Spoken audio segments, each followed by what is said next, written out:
I tried to play different chess openings in 3 days and this is what happened.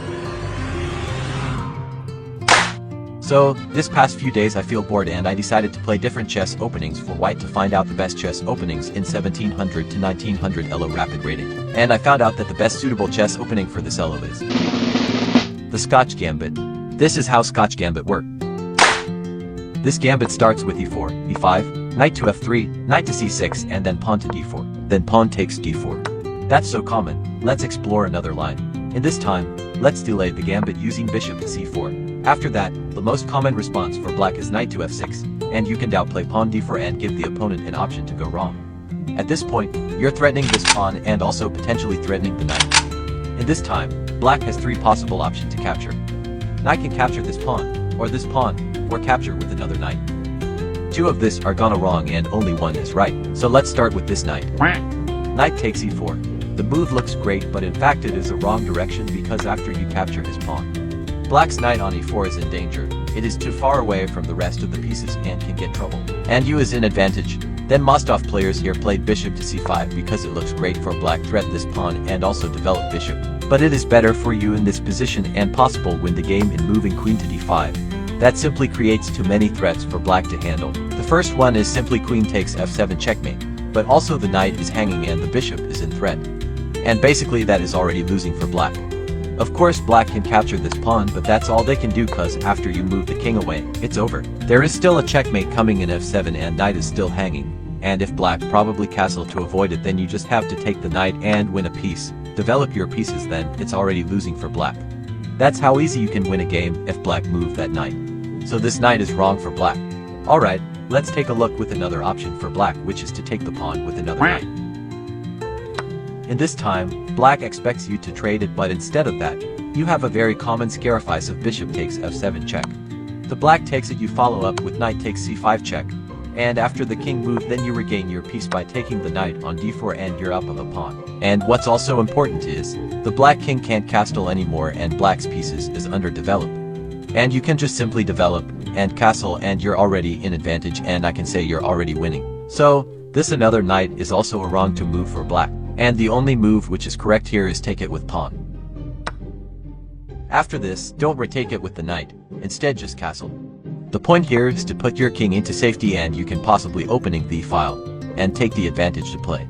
That's why I suggest you to castle first. And what do you think black thinking again? Yes you're right, he's worried about you pushing the pawn forward and attacking his knight. And you give another option the black to move. First is to take this pawn even if it's complicated. And the second option here is to play bishop to c5 and trying to defend the pawn and having a possible attack. These are the 2 possible options your opponent to choose to move. Now, let's start with knight takes e4. We just do the common move rook e1 to pin the knight, trying to take some advantage and possibly capture the knight. Black has nothing to do but to defend it with a pawn. By this time, we have a very interesting move which is bishop takes d5 pawn. It looks disadvantageous but this move is really great. Obviously queen takes it, then we have another great move again, knight to c3 a double pin. Knight is pinned down to the king that's why can't take our knight on c3. Black's pawn is also pinned down to the queen therefore, it cannot move and capture the knight or else we can easily take the queen. Because of this dual pin, black has nothing to do but to move their queen from this attack therefore let's say black move their queen to a5. Now we capture the piece back on e4, black is up with pawn we're already setting up with different attacks, so if you're still worried of pawn, we can still capture it back here on d4 anytime. So, this time, I'll show you how to destroy black in few moves.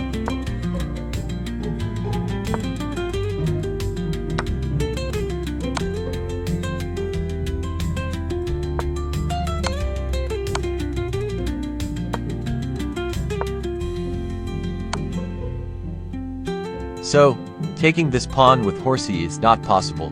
Let's go with other possible move which is bishop c5 defending the pawn and preparing to castle so that you can't take it back easily. What should we do then? Of course to attack, let's move pawn to e5, attacking the knight here has more option to move then. If knight move to center, he fall for the trap because there's no square left to move after we move queen e2. We can now up with piece and still it's already winning. So let's go back in this position. What if knight move to g4? We can see its advantage for black as it can attack our pawn in the center, but it's not, definitely not. as we can possibly pin down the knight and can have a major development for us. That's why we don't mind that. All we have to do to be able to have a major advantage is to move pawn on c3. Your initial intent is just to counter opponent to attack this pawn and bishop, and for that reason, black needs to do something about it. Most opponents here takes the pawn because it seems it is the best thing to do, but it's not, because we have again a great move which bishop takes f7 pawn, a bishop sacrifice. And after he takes we play then queen to d5 check and get our piece back, but not just taught because we completely expose black's king. Again, the problem for black is the king exposed and can't castle anymore. You can now again simply develop and attack. In this case, in order for black to develop is to push the pawn forward. That would open up the file. So again, I think that's a bad idea for black. Let's back again in this position.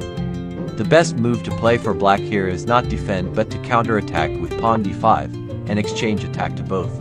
But that's not actually an easy one. Yes, this calls to equal based on chess.com analysis, but it's not that easy, as black still exposed the king and allowed the king side to be destroyed. But the good thing for black is a good center and easy development. In this time, we can see how good are you in middle game, which is I also work on and uploaded next. After we ended this video, gonna show you the actual game that I played on chess.com.